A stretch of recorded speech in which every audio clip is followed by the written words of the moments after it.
creature has captivated the human imagination more than any other. Often seen, rarely photographed, never captured. It is called Yeti, Sasquatch, but most know the creature as Bigfoot.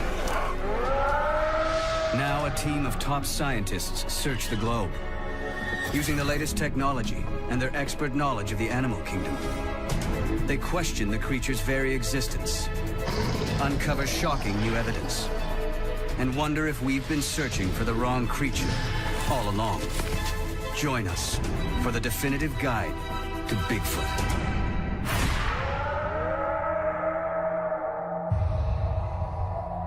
In 2009, more than 250 unexplained sightings of what was believed to be Bigfoot were recorded in North America. But they're the tip of the iceberg. Now, for the first time, we have created a global map of Bigfoot sightings. More than 10,000 from the last 200 years. At first, the sightings appear random, but closer scientific analysis reveals hidden but unmistakable patterns. More than 95% of all recorded sightings take place in Asia or North America. Nearly 70% of these are at high altitude and dense tree cover. There are also distinct hotspots, where sightings are far more common than elsewhere. One is the Himalayas. Here, generations of eyewitnesses describe a gigantic snow ape, the Yeti. 2,000 miles south on the islands of Indonesia, locals talk of a wild ape man called Orang Pendek. While up in Central Asia, sightings of ancient Neanderthal-type humans go back centuries.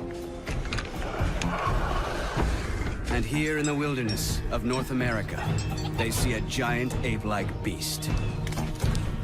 Sasquatch. Vancouver, British Columbia. This booming city has a population of over 2 million people. But right on its doorstep is a vast wilderness. 62 million acres of ancient forest, much of which has never been logged. The wilds of British Columbia have one of the greatest concentration of Bigfoot encounters in the world. More than 400 in the last century. Here in the forests surrounding Chilliwack Lake in the summer of 2008, 3 sightings took place within 10 miles of each other. 2 on the same night.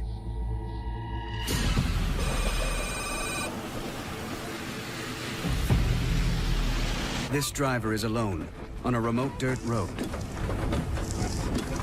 He's never believed in Bigfoot, but he's about to see something that will profoundly challenge what he has previously regarded as fiction.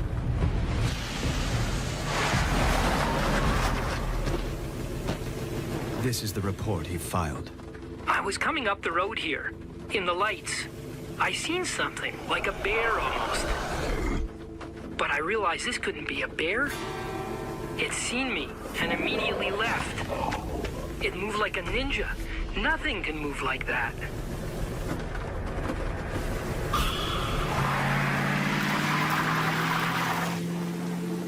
Like hundreds of others, this eyewitness chose to remain anonymous for fear of being ridiculed. But his words are real. 3.5 hours later, another encounter takes place when a trucker spots an identical creature on the same stretch of road. The distance between the 2 sightings? Just 1 mile. The local newspaper filed this report.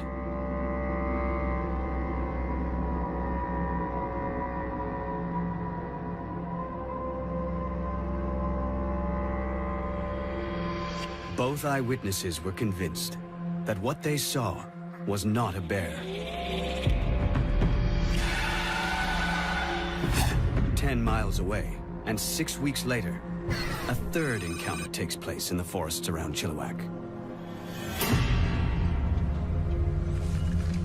This experienced hunter was out stalking deer off the Ruby Creek Forest Service Road.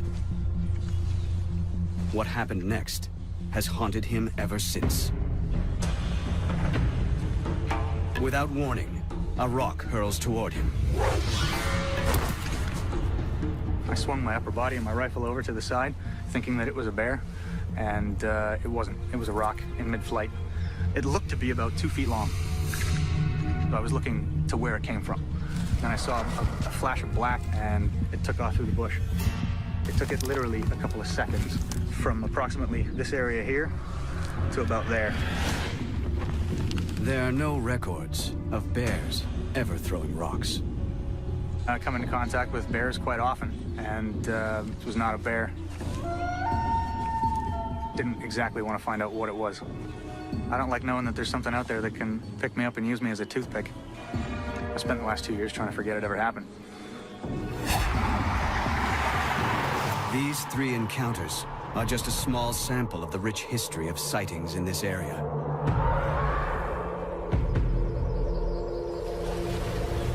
Stories of rock-throwing wild men date back generations in the Chilliwack region.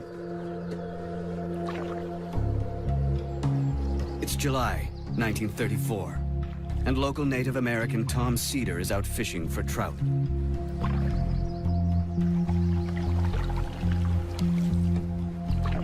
He's lived and hunted in this remote area all his life. But he's taken completely by surprise when what he reports to be a Sasquatch starts hurling rocks, trying to capsize his canoe.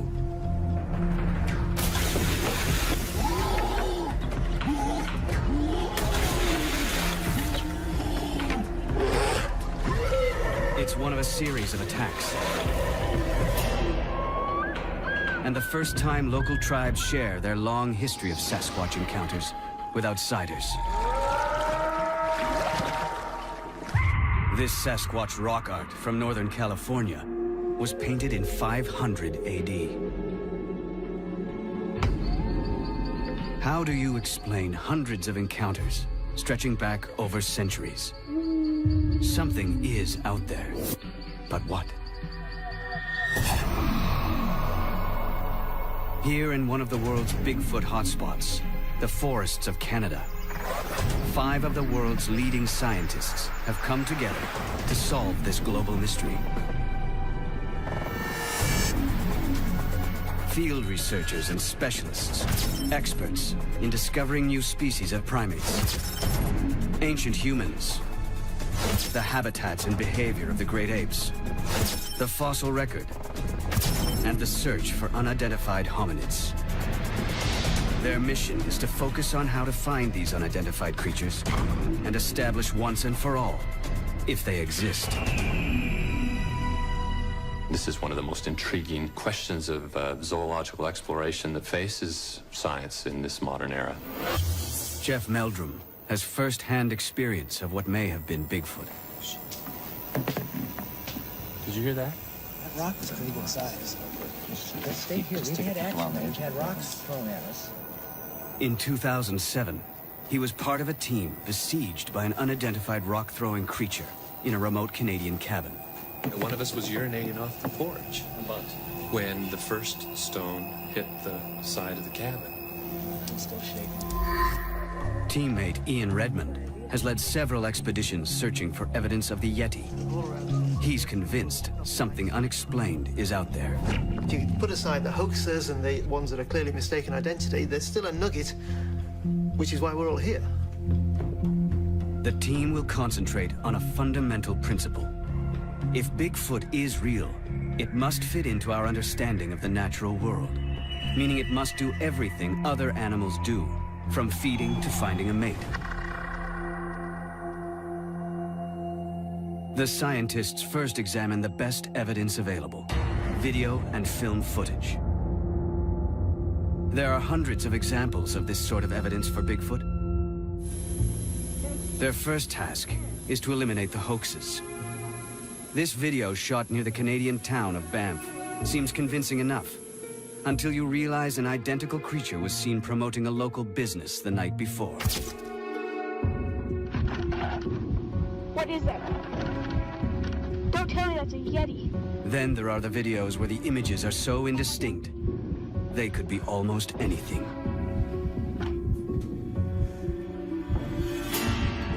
Once they eliminate the obvious hoaxes and the images that are so blurred or out of focus to make any real identification possible, there's very little left. The experts are not so surprised. Animals are there at home in their environment, and we're often the intruder, the visitor, and evading human detection is not that difficult. Just how well animals can live undetected by man was proven by this incredible video footage shot in 2007. It's almost all the evidence we have of a new species of man-sized primate, the billy ape. Found in the remote forest of Congo, Africa, it took primatologists a year to track down and film these giant-sized 300-pound chimps. But local people had talked about them for generations. Anna Nakaris has discovered 6 new species of primates. I believe very much in what local people say.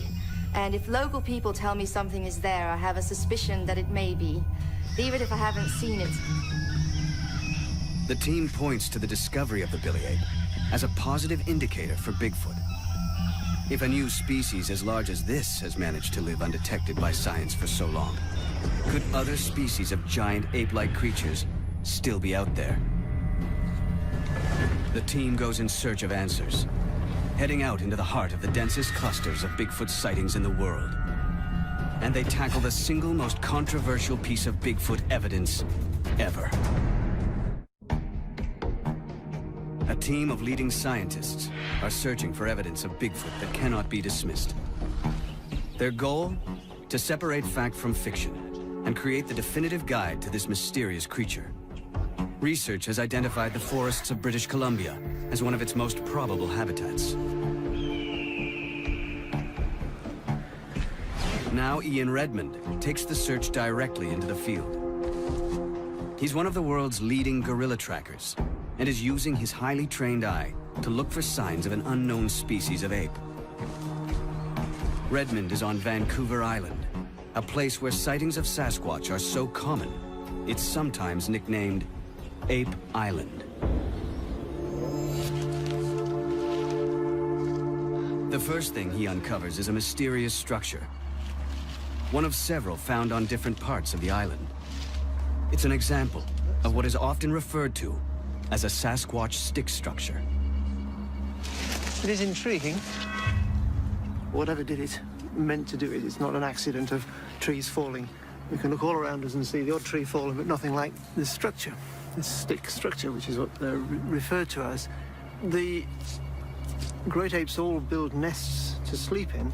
They sometimes interweave bamboo stems that are this sort of thickness, and therefore impossible for a man alone to break.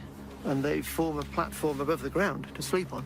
But that doesn't look like anyone slept in it. It's just an interesting structure. But if it isn't a nest, what could it be? Ah, but that is interesting because it was broken off before it fell.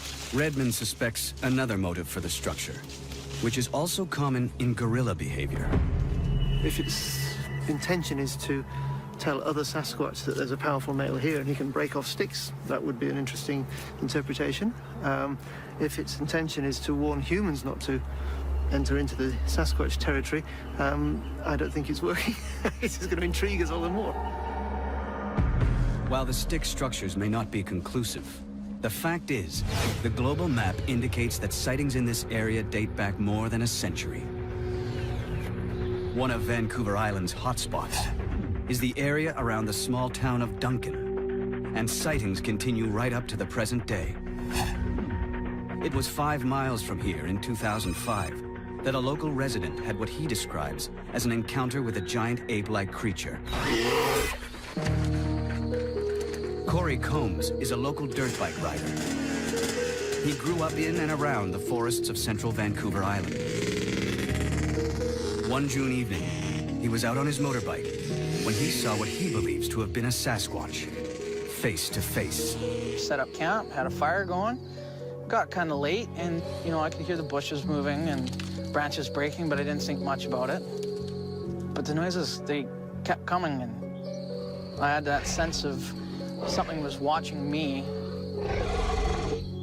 And we got our flashlight going, and the batteries were just about to die.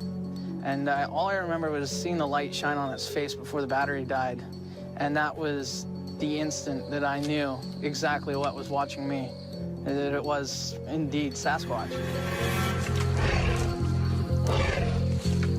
Very distinctive facial features, you know, real broad cheeks, and, very predominant eyebrow structure. The face of what looked like an ape. It turned, and then it was gone. And it just left me in just pure terror.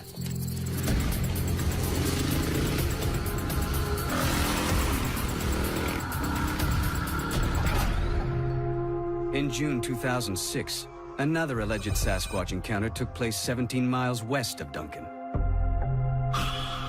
Alan Robertson had pulled onto the roadside with his boat on a trailer when what he thinks could have been a giant ape suddenly attacked. We stopped, you know, do a pee break, but then everything started shaking inside the truck. My stepson says, "We're rolling backwards, we're rolling backwards." I said to him, "No, I've got my foot on the brake, I'm in park." This fear came over me. The safety chain was just hanging. The boat itself was twisted in its cradle, and there was 3 cracks here and 2 cracks here. Even now, when you think back, it just, I get, you know, shivers. A third nighttime encounter with what the witness thought was a giant ape took place in June of 2009 on Mount Sicker, 6.5 miles from Duncan.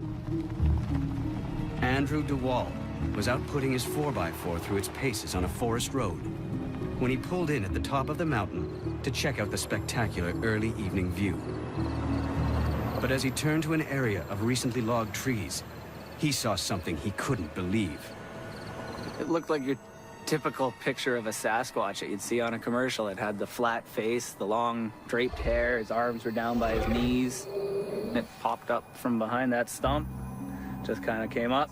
They had moved up into about that range, and I just kind of laughed it off, you know? You don't expect to see something like that walking on 2 legs through the bush. So we got out of the truck, I picked up some rocks and I threw them off the corner of my Jeep, and then from the back corner of my vehicle, something yelled at us. It sounded like 20 dogs perfectly in sync, barking at once. It's kind of like a punch in the back of the head. And that's when we both kind of got scared and drove out of here.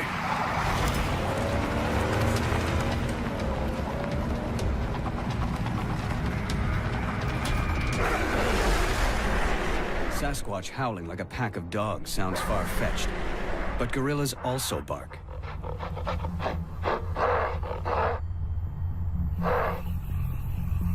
An important factor linking all 3 of these Vancouver Island encounters is that they all took place after sundown. Apes don't have night vision, so how could Bigfoot be active at night? What they could be good at is seeing in the moonlights, because the forest in the moonlight is very similar to the forest at dawn and dusk, and you can see a lot in a full moon. And so if you're clever and you're an ape, or most apes are very clever, it'd be a great time to think you could avoid competition by being adapted to those periods. Ian Redmond now joins a team of local Bigfoot researchers on a moonlit stakeout. Cindy Dosen leads them. Her determination to find the truth comes from personal experience.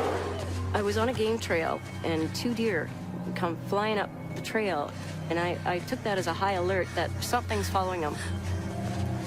This animal started vocalizing at me. The sound was so strong, I could feel it, and I was probably 200 feet away. It was like a yell, scream, roar, all in one sentence. Tonight, Cindy's hoping she'll hear Sasquatch again. Her team have come equipped with a high-tech listening device and an advanced night vision camera to perhaps capture its image. the reports suggest that they are often active at night, but the visibility, even in daytime here, is only going to be a few yards in any direction. So it's probably going to be sound that alerts us to their presence. One twilight behavior other local researchers have noticed is tree knocking.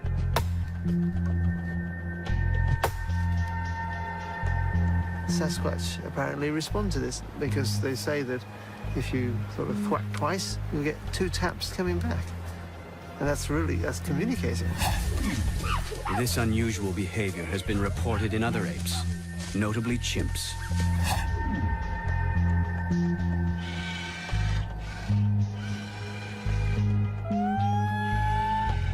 While they wait for a reply, the researchers try another tactic, known to provoke a response from what they think is Sasquatch. A long call that they believe mimics the call made by females of the species. Incredibly, against all odds, a faint reply.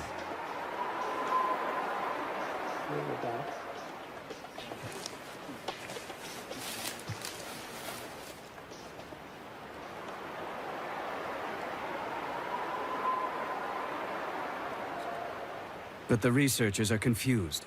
Replaying it again and again, it sounds like it's mimicking field expert Cindy Dawson. It sounds almost human.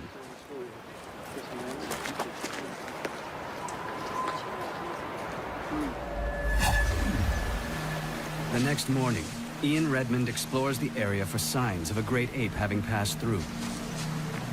What does he think of last night's distant cry? When we heard from some distance behind us a reply, of course, the reaction was immediate. It was extremely exciting, but Cindy was very calm and didn't show immediate excitement at the reply. And I guess she was being cautious because it sounded human-like. While they investigate further, Jeff Meldrum tries a new technique he hopes will uncover solid evidence. He's teamed up with Bigfoot researcher and habitat specialist John Mayenzinski. They've gone back to the drawing board and come up with a new and untried method for finding Sasquatch. Tracker dogs.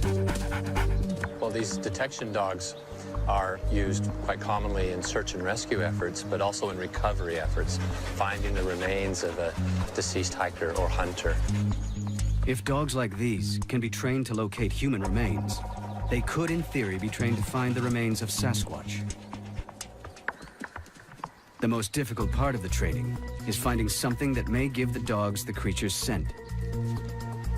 Our first sample came from a mountain range in Washington State, about 20 years old now. The other sample is much more recent. This is about 2 months old. It comes from the Rockies, and it was also associated with tracks.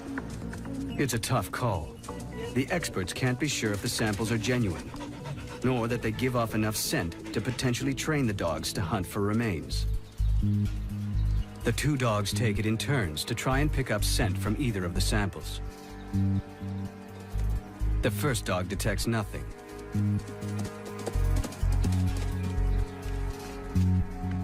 But the second dog registers a definite scent on the second sample.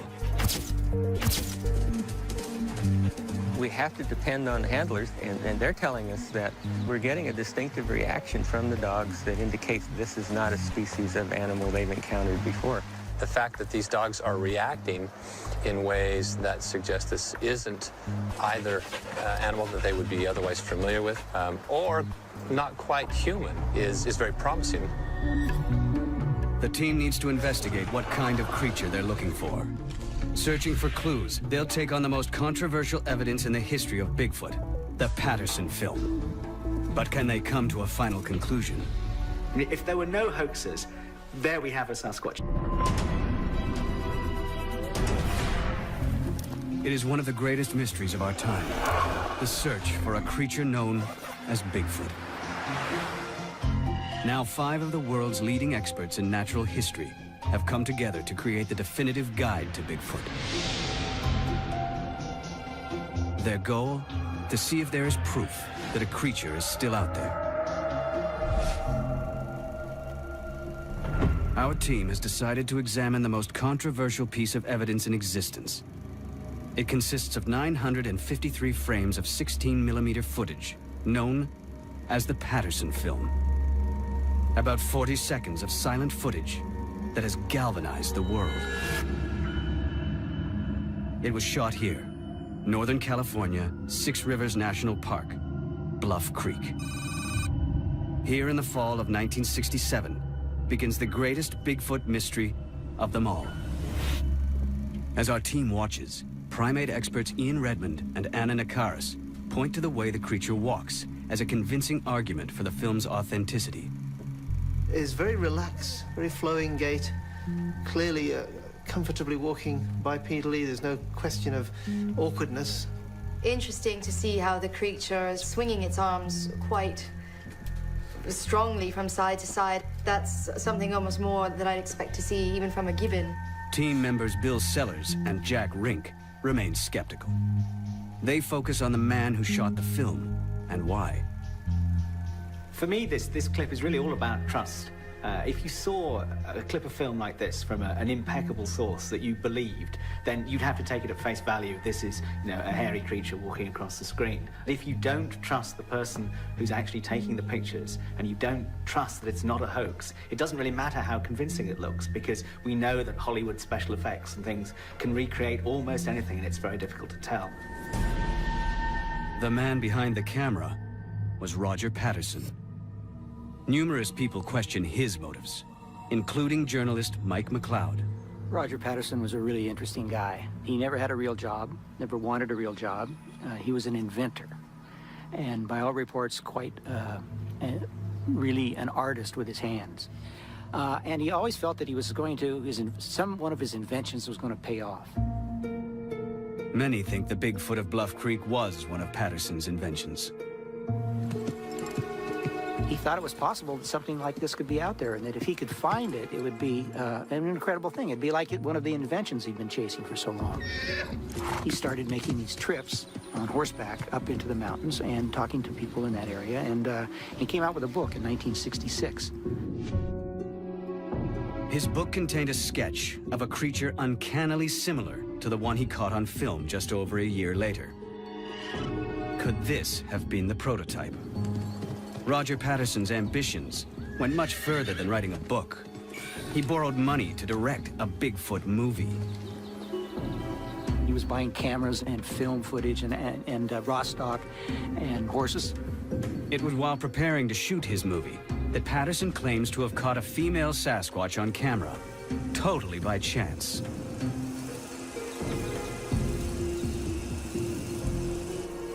It all sounds too good to be true. Since then, the film has been subjected to 40 years of scientific scrutiny. From biometric analysis of the creature's gait and stride length, to markers showing its height in the natural environment, no one has managed to prove it's a fake. Examining a digitally enhanced section of the film for themselves, the team can see why. Interesting that they chose a female. I think that's a more difficult thing to fake, is that female anatomy, and it looks pretty natural. And so if it is a costume or if it is a suit, I think they've done it pretty well. If Roger Patterson wanted to create a hoax, why would he go to the trouble of creating an anatomically correct female? Ian Redmond agrees. The film seems too realistic to be a fake creature, created by a rookie filmmaker. The bits of the anatomy just look very convincing. There appears to be shorter hair, slightly lighter hair around the waist. It just looks like the way a silverback's back narrows in a little bit and has that short hair there compared to the longer hair on the arms. It just looks like a silverback. And in 1967, most people had not seen photographs of gorillas. I think it's a very exciting bit of film. But the team disagree on the head turn. The part that really bothers me the most is the turn to look towards the camera. Looks so human to me. But after hundreds of hours tracking gorillas in the wild, Ian Redmond is intimately familiar with how they move.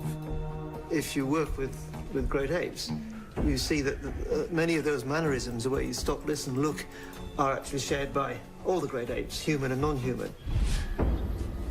This remarkable footage of a gorilla, shot in a wildlife park, shows how closely they can resemble humans when walking on two legs. But journalist Mike McLeod thinks he has the story that shatters the Patterson myth. Roger Patterson was broke and he had to provide for his family. And if you're making a film, you can spend a lot of money real quick. And he went through that money zippity. I think he went down and shot that film in California because he just needed to get, that was the money shot. He needed the money shot because any film about Bigfoot, it ain't going to sell unless you got the money shot, and the money shot is the creature. Nobody's ever found a suit. It was either made of cowhide or it may have been rented from a costume rental studio.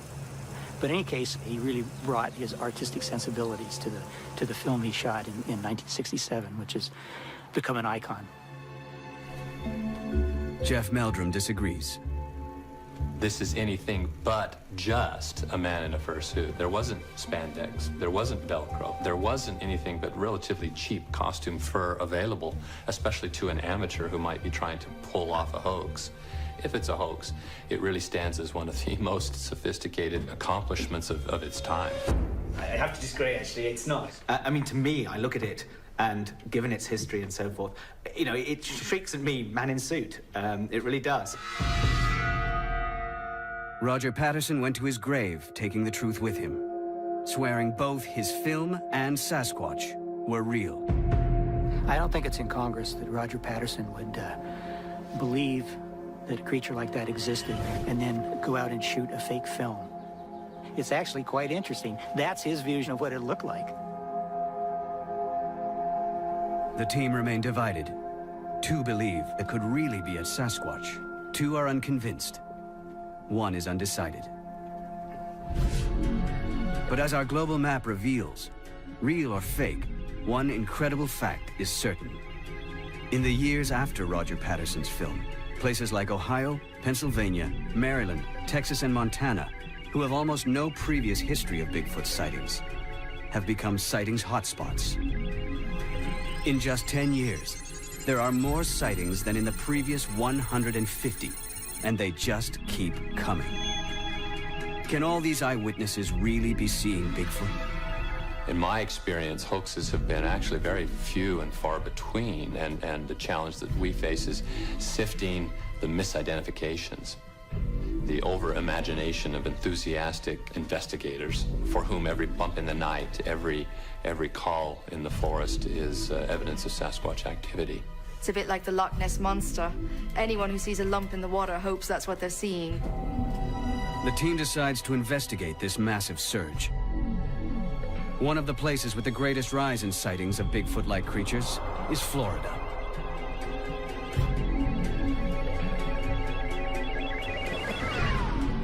Here, locals claim to encounter a type of Bigfoot they call the skunk ape, because of its terrible smell. In December 2000, these two photographs were sent to the Sarasota Sheriff's Department. They allegedly show a 5 to 6 foot tall skunk ape that broke into someone's garden. Is this creature fact, fiction, or a case of mistaken identity? Florida's tropical swamp is an ideal habitat for an ape, but the scientists are highly skeptical it's Bigfoot.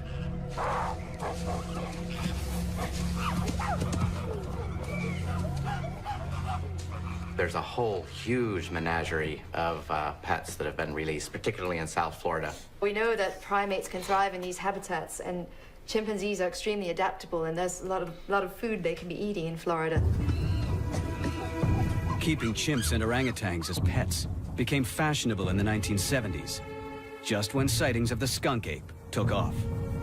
A very common issue is for people to buy a baby or an infant primate, keep it until it's a bit older and stronger, and often they're purchased illegally or they're held without a license. And all it takes is 2 or 3 to start a population. They live a long time. I mean, a chimpanzee can easily live to be 60 years old, and so you only have to have a few releases, perhaps, you know, decades ago, and the odd sighting, and that would certainly keep alive a rumor of a skunk ape for a long, long time. The team believes the huge surge of skunk ape sightings in Florida, more than 200, are a case of mistaken identity triggered by Roger Patterson's film.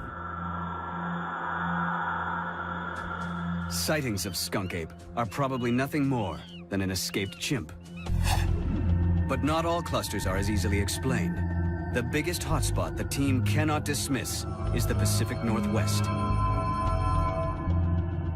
A region that stretches from Northern California, up through Oregon, Washington State, and well into Canada. This area has an unbroken history of sightings. It is from this region that the word Sasquatch originates, and local Native Americans describe sightings of a tribe of hairy giants that date back centuries. This ancient wisdom may be the key to solving the mystery of Bigfoot. A team of scientists is searching for definitive evidence of Bigfoot. Having examined the famous 1967 film by Roger Patterson, they found it caused a massive surge in sightings. But some areas were more affected than others. The team's global map shows them that hundreds of sightings in the Pacific Northwest took place long before Patterson's film, making them potentially far more reliable than sightings reported elsewhere in the years after. A key hotspot is the area around the town of Chilliwack in British Columbia. There were a cluster of sightings here in the early 1930s and 40s.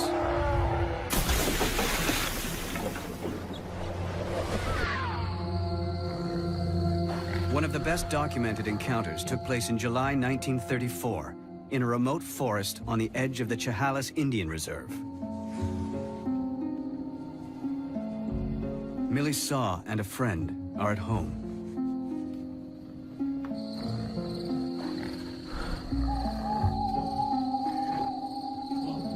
Tonight they will encounter a creature they thought was only a local legend.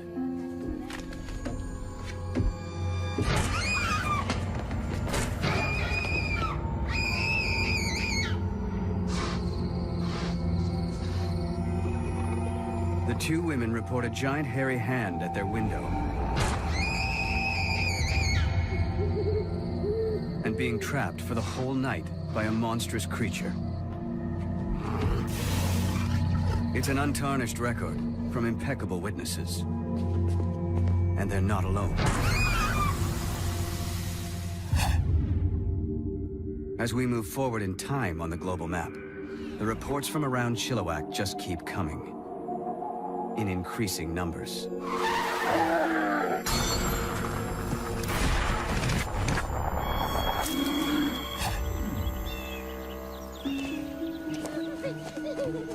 September 1941. This is Jenny Chapman and her young children.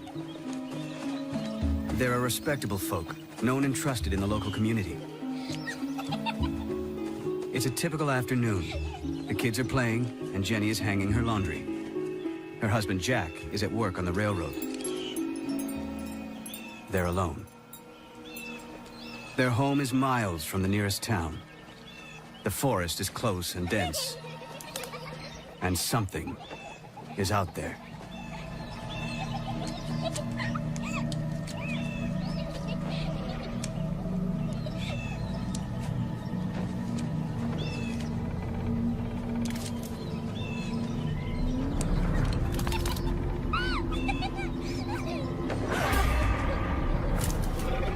Come here, come behind me. Jenny knows it's not a Come bear, here, stay behind me. and it certainly isn't human. She only knows it is a creature she has never seen before. Jenny Chapman and her children flee for their lives.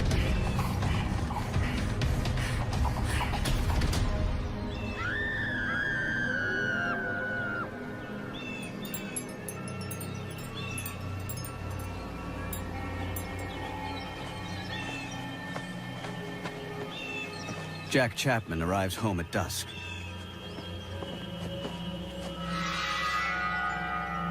Sarah! Sarah!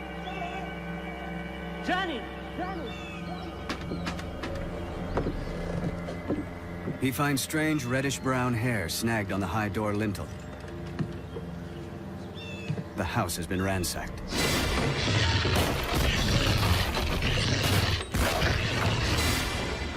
A 300-pound fish barrel has been lifted, broken apart, and the fish stolen.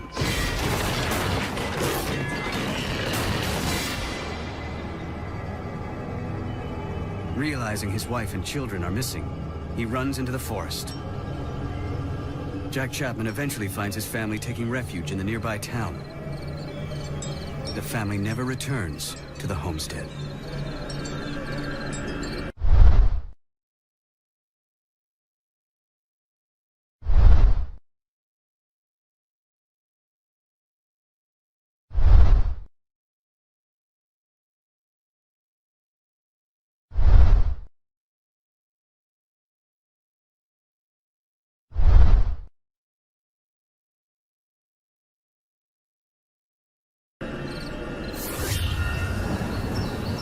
If the creature exists, the team agrees the Pacific Northwest might be one of the few places in the world with enough wilderness and resources to support a large omnivorous ape the size of Bigfoot.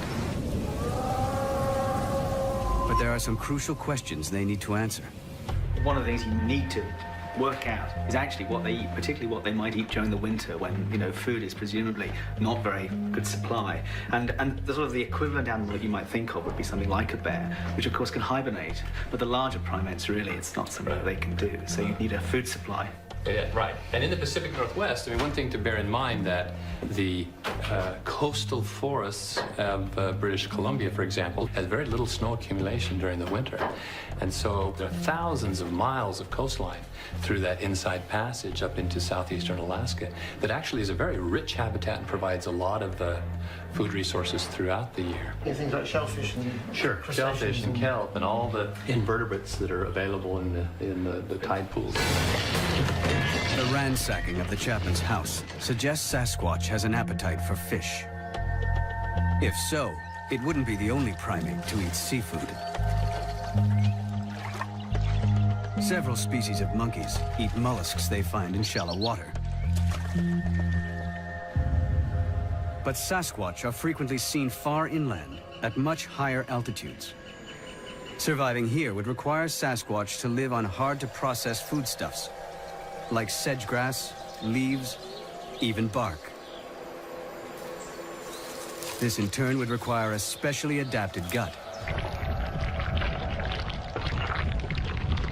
A very long gut with a long passage time allows them to process coarser food items, leaves and so forth, that would be unavailable to many other animals that inhabit the western United States. It's not out of the realm of possibility whatsoever. But do sightings of Sasquatch in the Pacific Northwest match up with the best food zones for a large omnivorous ape? Using the global map, the team compares sightings with the best possible habitats. They match up almost perfectly. Well, there's a lot of links between altitude, precipitation, and temperature, and also with vegetation. So if you get more rain, you tend to get more vegetation. So we're seeing them in the northwestern rainforest. The whole team agrees that a giant omnivorous ape could survive in the Pacific Northwest. But they need to consider a crucial question. How did a giant ape get to North America? Seeking answers, they look to Asia and sightings of another famous unknown creature, the Yeti.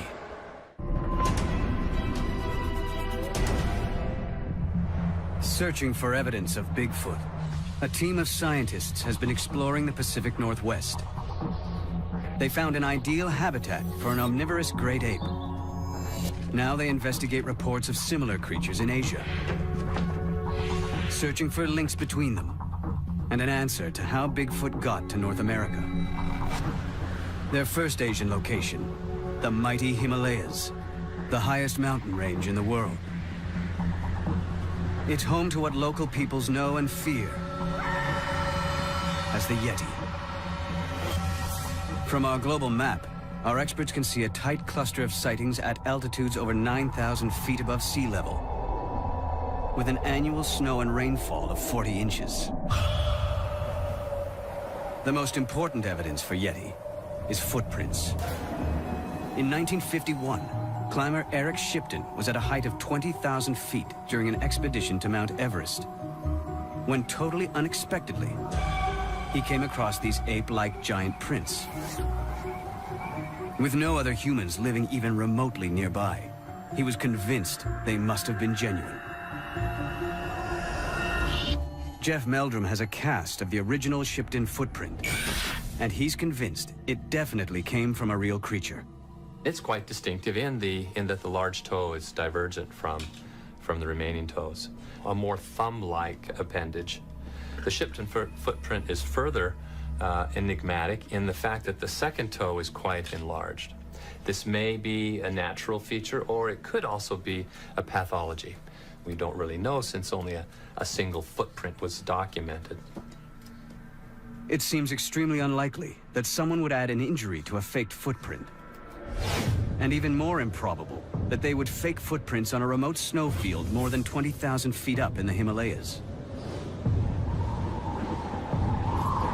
The trouble is, this seems an unlikely habitat for a giant ape. Primates are basically tropical animals. The sort of temperate, very cold areas that you see Yeti in are really very different from what you'd expect to see with a modern primate.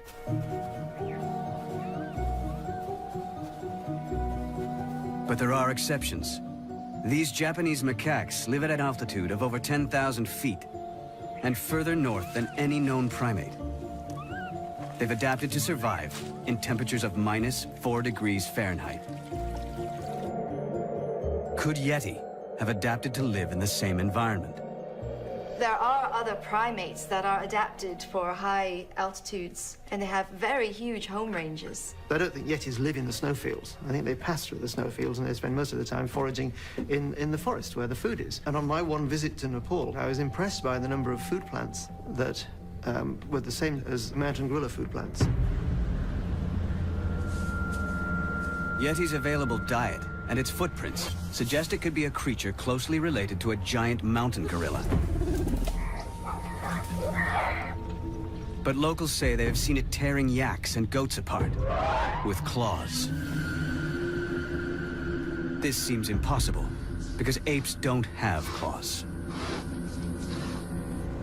Ian Redmond's experience on expedition suggests there may be a simple explanation. I found the carcass of a wild goat, which had been eaten by a predator, and there were big cat prints nearby. But I would think that any intelligent hominid coming across a carcass killed by another predator would immediately avail himself of it. Rather than kill yaks and goats itself, Yeti could be a scavenger. The team has little other evidence to go on. Tibetan and Nepalese monks treasure Yeti hairs and bones as sacred artifacts. Some samples have been analyzed for DNA, but so far, almost all have been identified as belonging to other known animals. But the Yeti isn't the only unknown giant creature in this isolated part of the world. Less than 300 miles from Mount Everest, in the mountainous jungles of the Garo Hills of northern India, there is a long history of sightings of an almost identical creature, called locally the Mande Barum.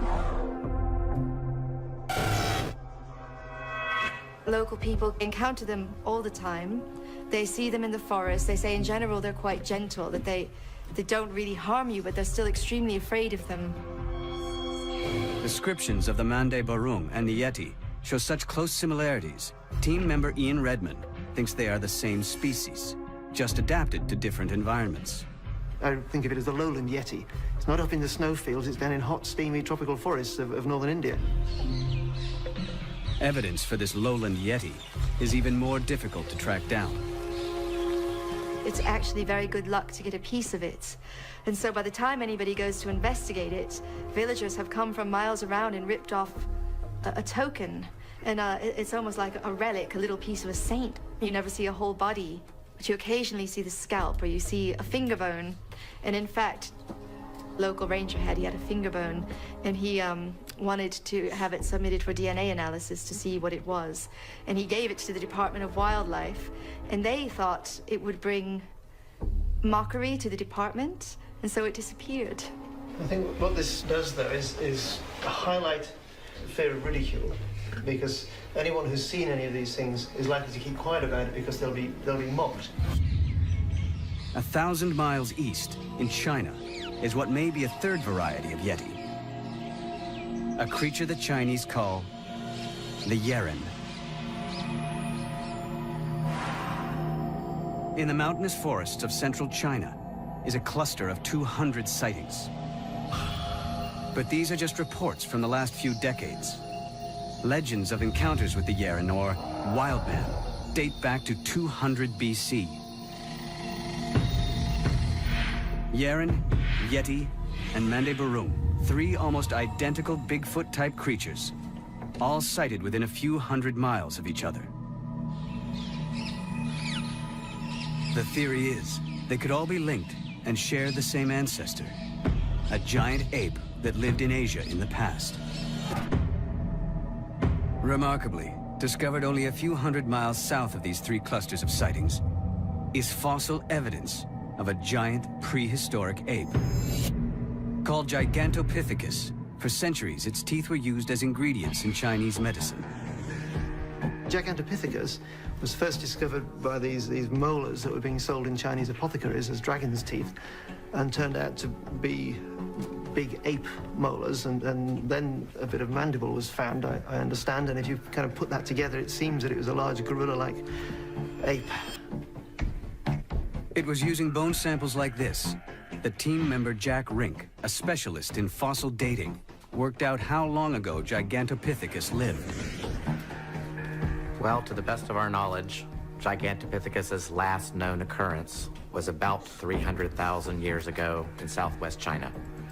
So that's your geographical and your temporal location for the last sighting in the fossil record.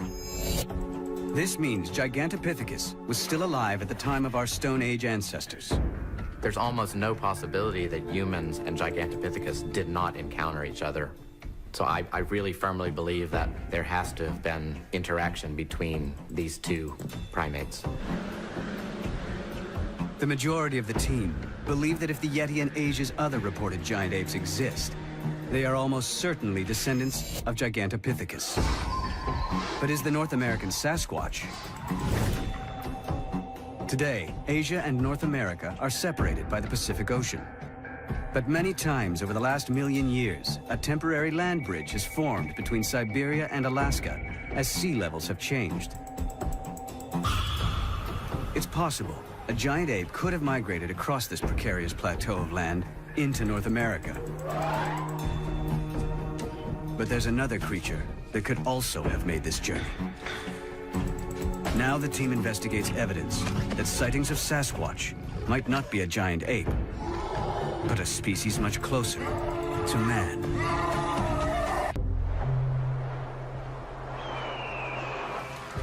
One summer afternoon in 2007, Robert Wilson was driving in a heavily forested area on Vancouver Island. He didn't know it, but the area had a long history of Bigfoot sightings. Suddenly, he caught sight of something totally unexpected. At a place called Maureen Creek, I'd just gone over the bridge when I saw through the trees what I thought was a bear. Slowed down and saw what I can only describe as a large, hairy man who looked caveman-like, if you wish, or sort of a Neanderthal features. As big as a bear, you know, easily. But it wasn't a bear. It had human features.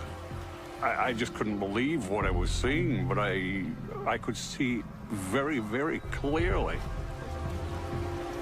Wilson's incredible sighting points to the possibility that Sasquatch may not be a giant ape at all, but could be some kind of prehistoric human.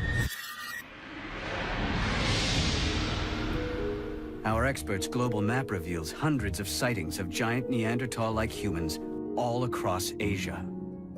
The greatest concentration of these is in the Caucasus Mountains, south of Russia. These sightings became so numerous that over time the creatures were given a name. They are called Almas, or Almasti, meaning wild people. One of the most compelling and reliable of all the reports about the Almas was documented in 1925. General Mikhail Stepanovich Topilsky of the Russian Red Army attempted to surprise what he'd been informed were rebel soldiers hiding in a remote cave.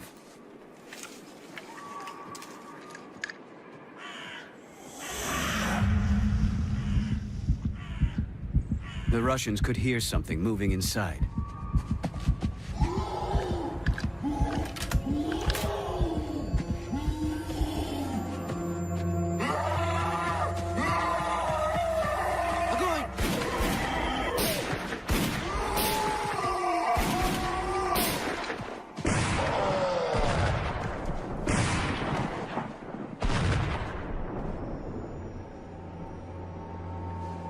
To their horror, the general and his men discovered they had gunned down not a modern enemy, but some sort of prehistoric human.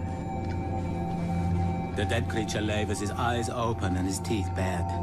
In general, the hair was very thick, without any underfur. The knees were completely bare of hair, and there were callous growths on them. The color of the face was dark. The nose was flat, with a deeply sunken bridge. Well, the eyewitness descriptions of the Almas, a heavily muscled body with a thick torso, deep-set eyes and heavy brows and very prominent cheekbones and thick jaws, could easily represent the Neanderthal. But Neanderthals were only one of what we are now discovering to be a whole range of different types of early human. One of the really interesting things about human evolution that we're now finding is that it's not a kind of evolutionary tree. It's more what we call an evolutionary bush. And there are lots of little side branches. There are lots of cousins of humanity that didn't go anywhere. Evidence for other primitive human-type creatures has been increasing dramatically. In fact, fossil evidence of a human relative has been found on the island of Flores in Southeast Asia. And it shows that this creature was alive until recently.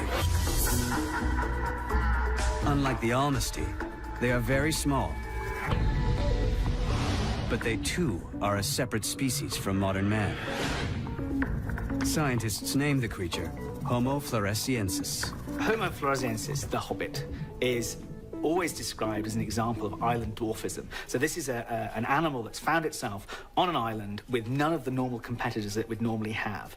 And there is no need for it to be big anymore. Nothing's going to eat it because there are no predators. And so the particular ecology it's in is favoring being small. Fossils of this real-life hobbit date to 10,000 years ago. But locals on nearby Sumatra have long spoken of a legendary small forest man they call Orang Pendek.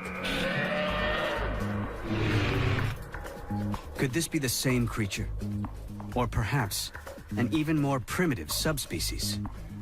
Anna Nakaris has worked extensively in Southeast Asia, where she has discovered new species of primates.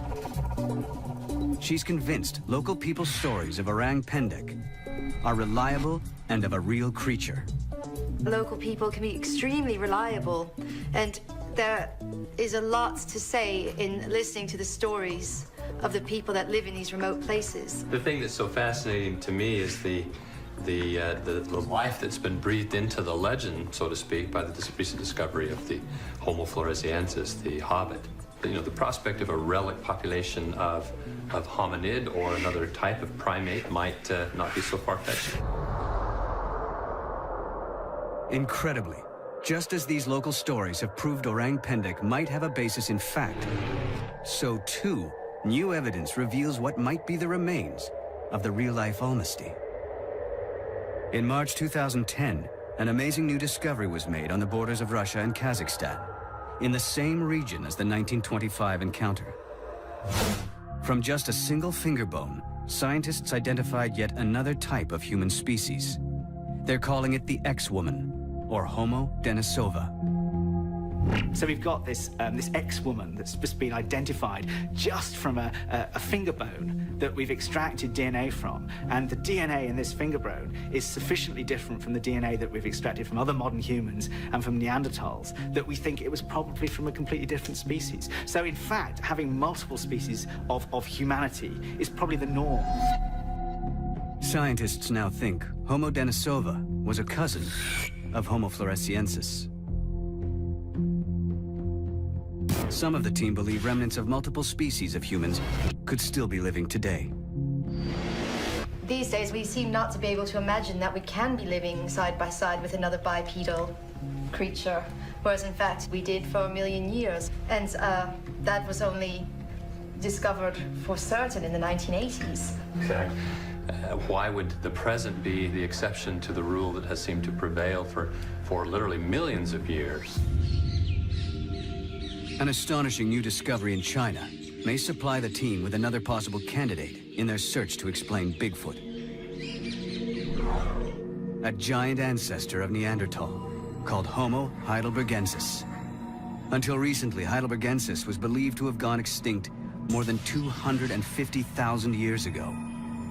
But according to Jeff Meldrum, these newly unearthed remains may completely rewrite these dates. It's remarkable because the preliminary dates have been placed at about 12,000 years ago, which is extremely recent. This find suggests heidelbergensis was still alive in Asia when the first modern humans were migrating to North America.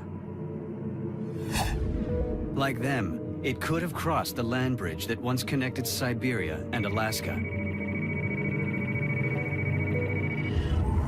Next, the team examined if the North American Sasquatch could really be a type of primitive human.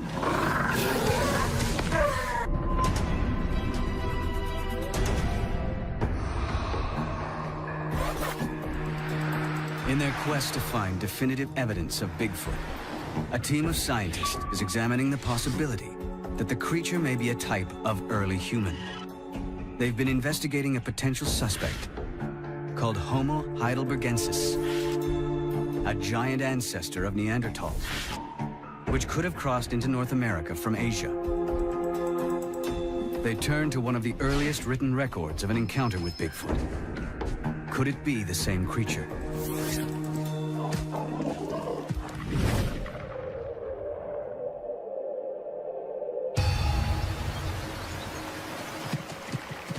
(1891). Herman Gilbert and his brother-in-law have come west to stake a claim for land. They're in Northern California, at the southern end of the Cascade Mountains. This is the same area where Roger Patterson will shoot his famous film of a giant ape-like creature 76 years later. But from all accounts, what they're about to witness may not be an ape, but some kind of human. Both men have already heard the local stories of the What Is It, a legendary local monster to be avoided at all costs. Herman discovers signs of it first, giant footprints.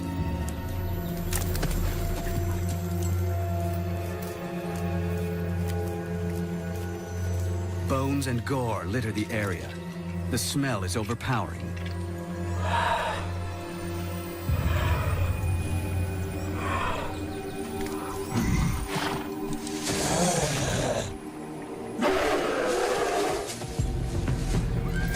Then they spot the creature itself. A huge, hairy man, bathed in blood, beating its chest and wailing in anger. Like others who have seen it before them, Gilbert and his brother-in-law flee. This early story of Sasquatch clearly describes a Neanderthal-like man.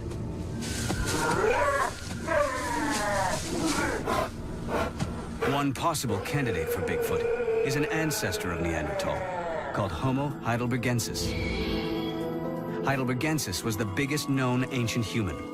We have specimens a towering 6.5 feet tall, but there could easily be others that were much taller. But Jeff Meldrum thinks Sasquatch behavior is far too wild to be explained as that of a human. In the case of heidelbergensis, given its degree of sophistication, intelligence, cultural evolution, it seems unlikely that it would have simply abandoned all of those trappings of humanity to adopt an austere life in the wild. But some of the team disagree and think it may be because it's an early human and has kept some of its human-like traits, that we can't find it. It may still practice human rituals, like burying its dead. Perhaps they bury them in unmarked graves. They don't just die and rot in the forest. There is some ceremony involved. That would account for not finding remains. Maybe due to competition, these large-brained, intelligent human species are really doing their best to avoid humans. And so they've gone more or less into a cryptic behavior, operating at a time when we don't see them or in habitats we don't choose. But sometimes our worlds do cross, as the Chapmans found out when their house was ransacked in 1941. It's likely Homo heidelbergensis could easily lift and smash a 300-pound barrel of fish.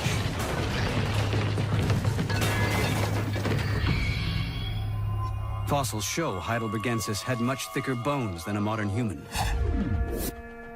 Bone's expensive, so if you've got thick bones, then you're going to have fairly big muscles to operate these things. Thick bones, big muscles, and therefore you were stronger.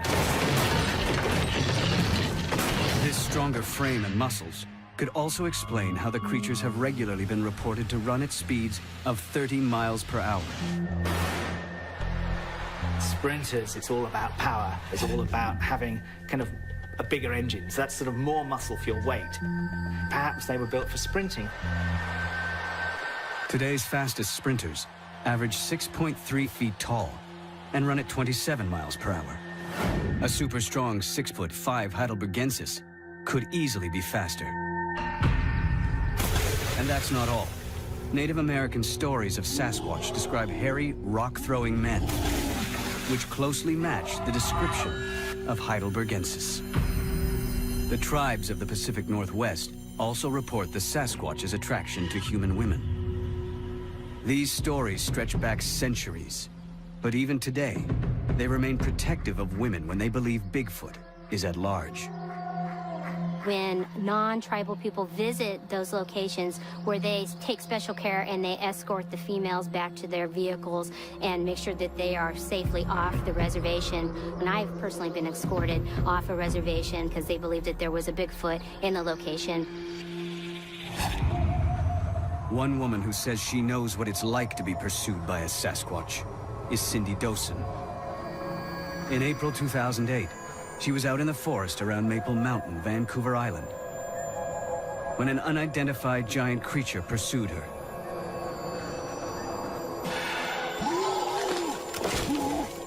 It was in the bush, breaking limbs and smashing trees, about 2 steps behind me. She fled for her life. This thing screaming and hollering at me. I need to hide, get out of the way. It was like it was hurting me or pushing me along. The creature chased Cindy several hundred yards until she reached the safety of her 4x4 and sped off.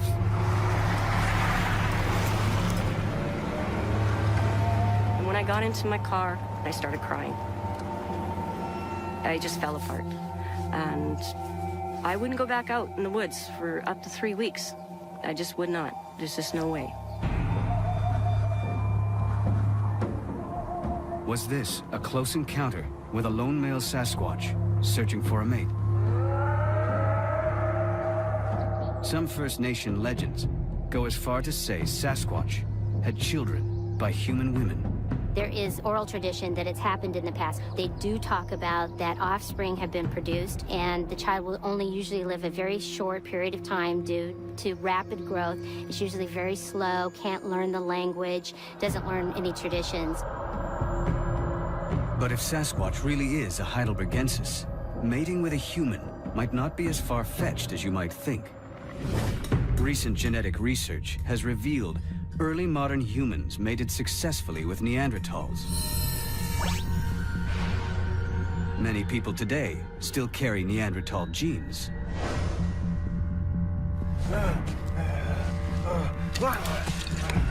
The team has assessed a body of evidence that supports the idea that Sasquatch could be an ancient human. Height, strength, speed, even sexual attraction all make more sense if Sasquatch is a type of oversized heidelbergensis.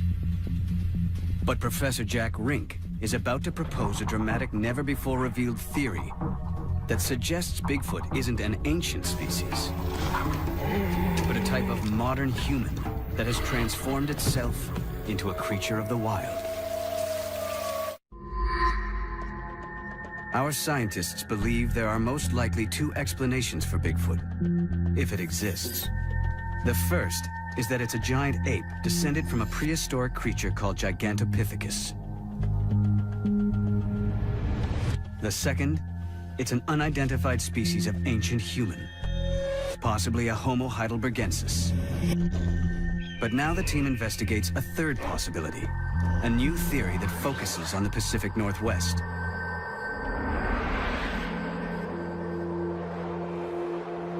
Could sightings of Sasquatch be explained not by giant apes or prehistoric men, but by modern-day humans? Based on research into the Native American Squamish Nation, Jack Rink has learned of the secretive training rituals that must be undertaken by the tribe's shamans.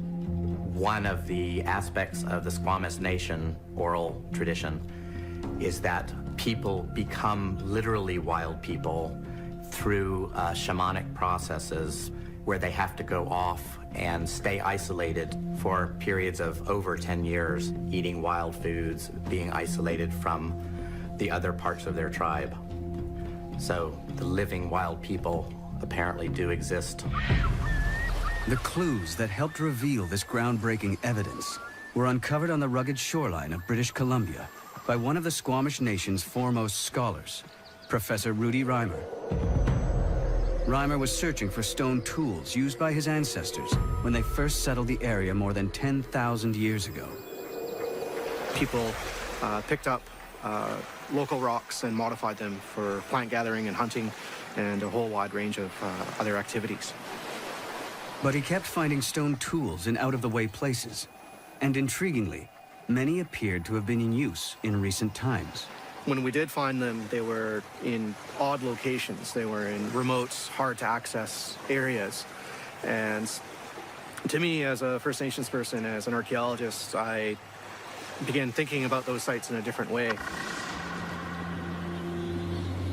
Why were these tools being discovered in such out-of-the-way places? Rudy Reimer realized the sites he had been excavating were on land the Squamish had always held sacred, but left untouched. These remote places were reserved for what traditions called the wild people, the Smali. I went into certain areas of our territory. The elders would ask me, well, why are you going there? That's where the wild people live. But Reimer realized even the elders did not know all of the tribe's secrets. For millennia, Squamish shamans, the tribe's priests, had undergone a form of initiation known only among themselves. They would disappear into the wild, remote places to learn the secrets of nature. Could there be a connection between the shamans and the Smali? Finding stone tools at the same remote sites seemed to prove it. While they were out there, it would be very common for those individuals to use stone implements. And as a result, we find remnants in very remote locations where people would have gone to do those spiritual training, those physical training activities. But how could shamans be mistaken for Sasquatch? The young men who undertook shamanic training were expected to live in complete isolation from the rest of the world. They were forbidden from coming into contact with people. Cut off, even from their own tribe, their training could take years. In the process, gradually transforming them into unrecognizable wild men. After a few years, they would have appeared very differently than someone living back at their home village, interacting with plants, animals, being on their own for extended periods of time. You know, they would have become very physically fit. Their hair would have become very long and unkept, but they also be behaving differently. They may be mistaken for what we call an ape or a strange creature dwelling out in the wilderness. Some traditions even speak of these wild young men covering their bodies in thick horsehair moss to keep warm. If someone was wearing a coat of black lichen, of course, they'd look like a hairy man. Yeah. But at the same time, are they doing that because they want to look like a Sasquatch as part of their ritual? Yeah. It's easy to see how the legend of hairy wild men was born. My perspective offers a cultural explanation for what we call Sasquatch, or what we in the Squamish Nation call Smileath, the wild people. Explaining Sasquatch as a case of mistaken identity would only be possible if shamanic training was still happening in the forests of British Columbia today. Incredibly, this seems to be the case. Carries on into modern day, and those people who are re-engaging with the landscape in those various forms of training, they bring back important messages of the landscape. And it's not just the Squamish people. Tribes all over the Pacific Northwest have similar age-old traditions of wildman training. Can more than 400 local eyewitnesses over more than 100 years actually have been staring into the eyes of Squamish shamans? And could similar shamanic initiations explain sightings elsewhere? And the question might arise, can these account for all of the Bigfoot Sasquatch sightings that we have in North America? Could this really be an answer to the question of Bigfoot? There would have to be a whole lot of tribes participating in this back to nature wild man concept in order for that to be a reality. I don't see how the essence of what Bigfoot is to so many cultures across North America could possibly be represented with such a simple explanation. It's time for the team to weigh the evidence and reveal their findings.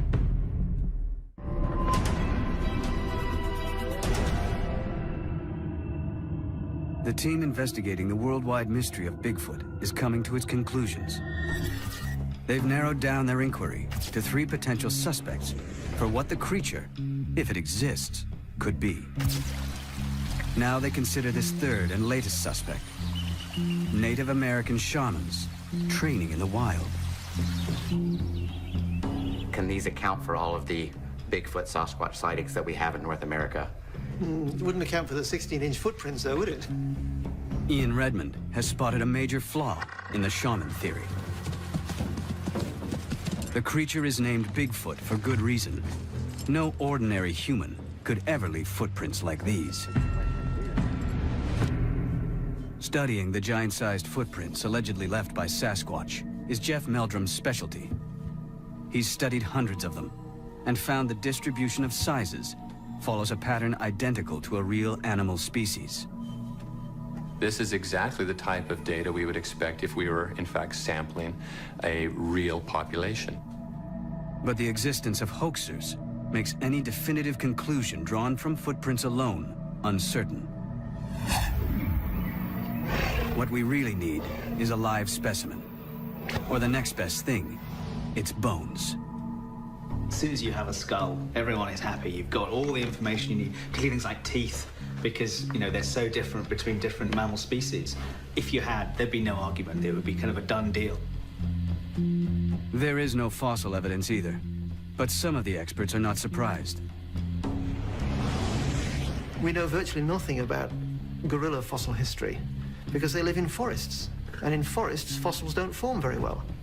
There's this scrabble for nutrients. An animal dies, it decomposes, and all the nutrients go back into the trees or other animals, and you don't get fossils.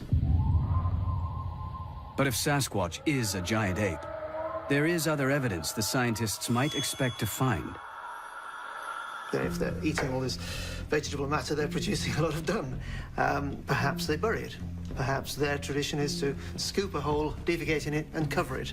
And that's why we never find dung around the forest where they live.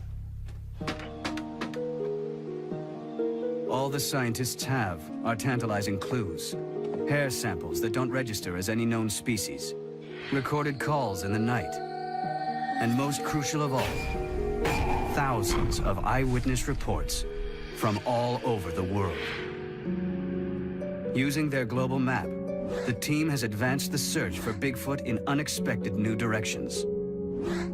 By analyzing clusters of sightings, they have revealed fascinating new insights into its likely habitat, behavior, and ancestry.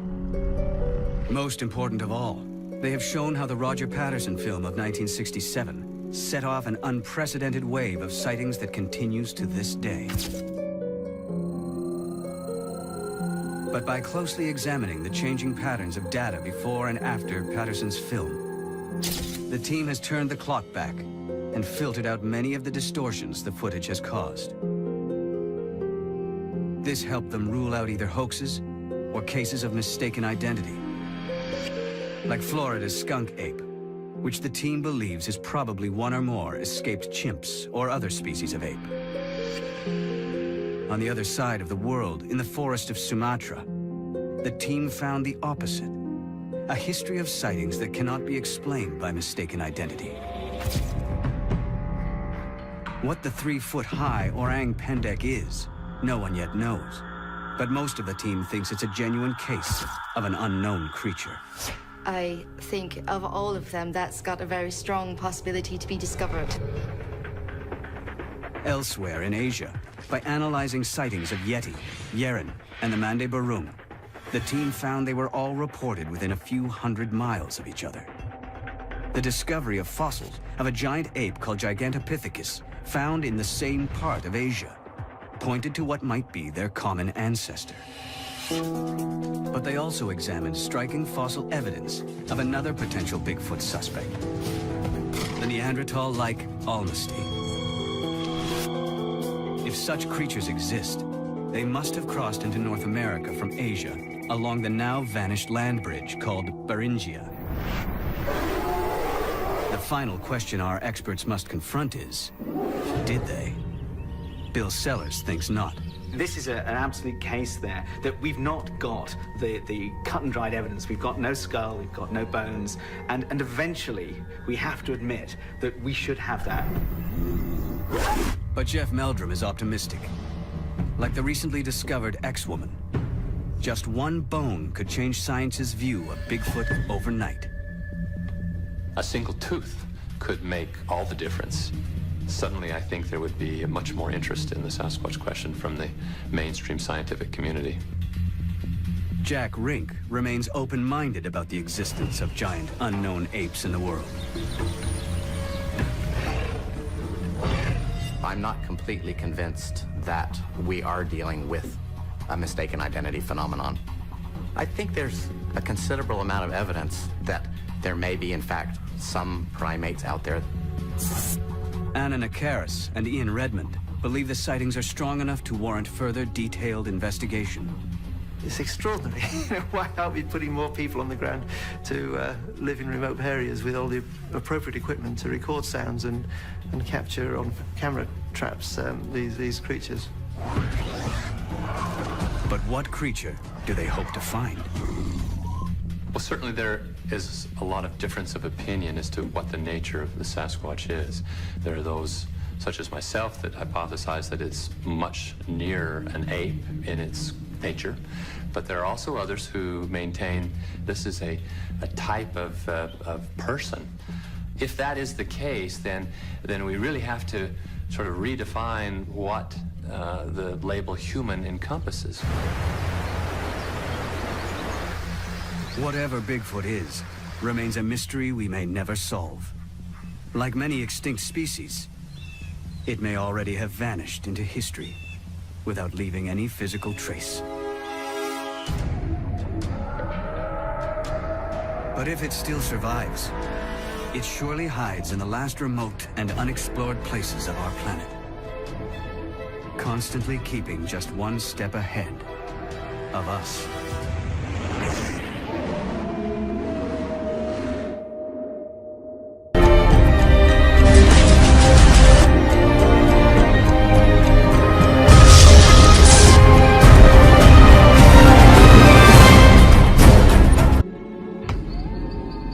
How do you explain hundreds of encounters stretching back over centuries? Something is out there, but what? Here in one of the world's Bigfoot hotspots, the forests of Canada, 5 of the world's leading scientists have come together to solve this global mystery. Field researchers and specialists, experts in discovering new species of primates, ancient humans, the habitats and behavior of the great apes, the fossil record, and the search for unidentified hominids. Their mission is to focus on how to find these unidentified creatures and establish once and for all if they exist. This is one of the most intriguing questions of zoological exploration that faces science in this modern era. Jeff Meldrum has first-hand experience of what may have been Bigfoot. Did you hear that? That rock was pretty good size. Let's stay here. We had action range, had rocks thrown at us. In 2007, he was part of a team besieged by an unidentified rock-throwing creature in a remote Canadian cabin. One of us was urinating off the porch when the first stone hit the side of the cabin. I'm still shaking. Teammate Ian Redmond has led several expeditions searching for evidence of the Yeti. He's convinced something unexplained is out there. If you put aside the hoaxers and the ones that are clearly mistaken identity, there's still a nugget, which is why we're all here. Where sightings are far more common than elsewhere. One is the Himalayas. Here, generations of eyewitnesses describe a gigantic snow ape, the Yeti. 2,000 miles south on the islands of Indonesia, locals talk of a wild ape man called Orang Pendek. While up in Central Asia, sightings of ancient Neanderthal-type humans go back centuries. And here in the wilderness of North America, they see a giant ape-like beast. Sasquatch. Vancouver, British Columbia. This booming city has a population of over 2 million people. But right on its doorstep is a vast wilderness. 62 million acres of ancient forest, much of which has never been logged. The wilds of British Columbia have one of the greatest concentration of Bigfoot encounters in the world.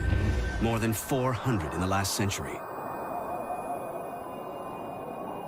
Here in the forests surrounding Chilliwack Lake in the summer of 2008, 3 sightings took place within 10 miles of each other. 2 on the same night.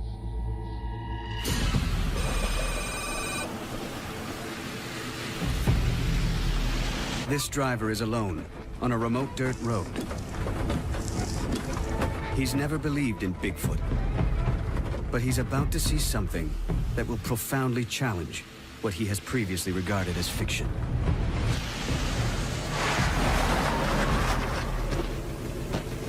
This is the report he filed.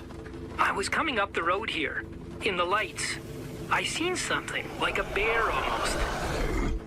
But I realized this couldn't be a bear. It seen me and immediately left. It moved like a ninja. Nothing can move like that.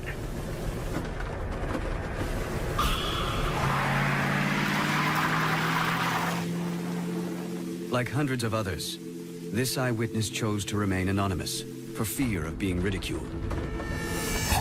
But his words are real. 3.5 hours later, another encounter takes place when a trucker spots an identical creature on the same stretch of road. The distance between the 2 sightings? Just 1 mile. The local newspaper filed this report.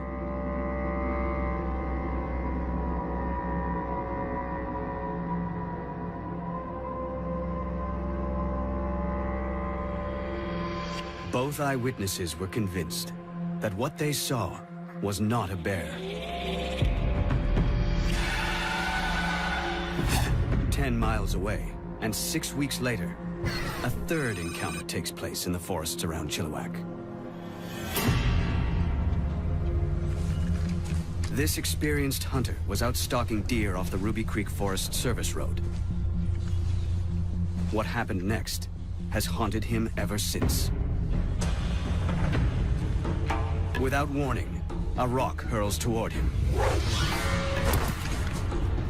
I swung my upper body and my rifle over to the side, thinking that it was a bear, and it wasn't. It was a rock in mid-flight. It looked to be about 2 feet long.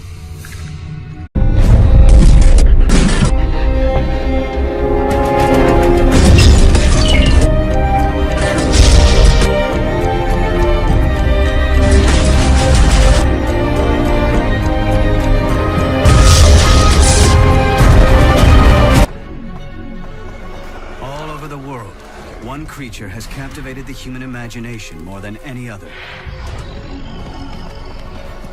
Often seen, rarely photographed, never captured. It is called Yeti, Sasquatch, but most know the creature as Bigfoot. Now a team of top scientists search the globe, using the latest technology and their expert knowledge of the animal kingdom. They question the creature's very existence, uncover shocking new evidence, and wonder if we've been searching for the wrong creature all along. Join us for the definitive guide to Bigfoot.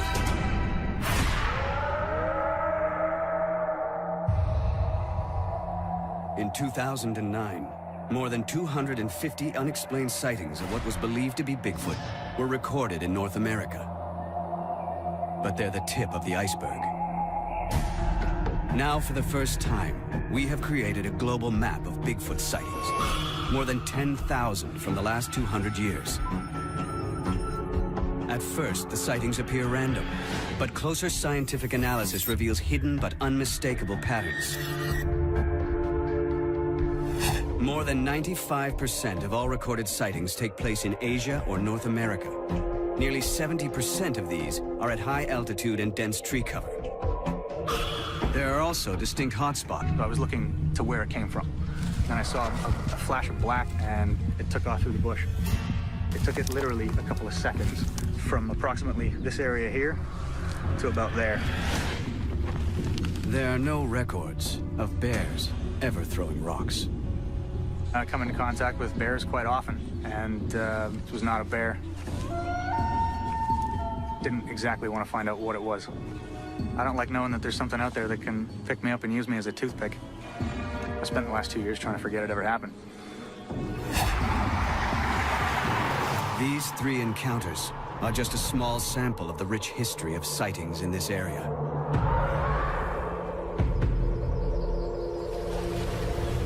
Stories of rock-throwing wild men date back generations in the Chilliwack region.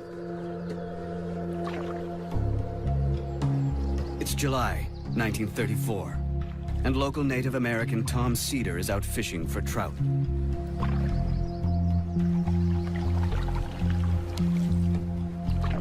He's lived and hunted in this remote area all his life. But he's taken completely by surprise when what he reports to be a Sasquatch starts hurling rocks, trying to capsize his canoe.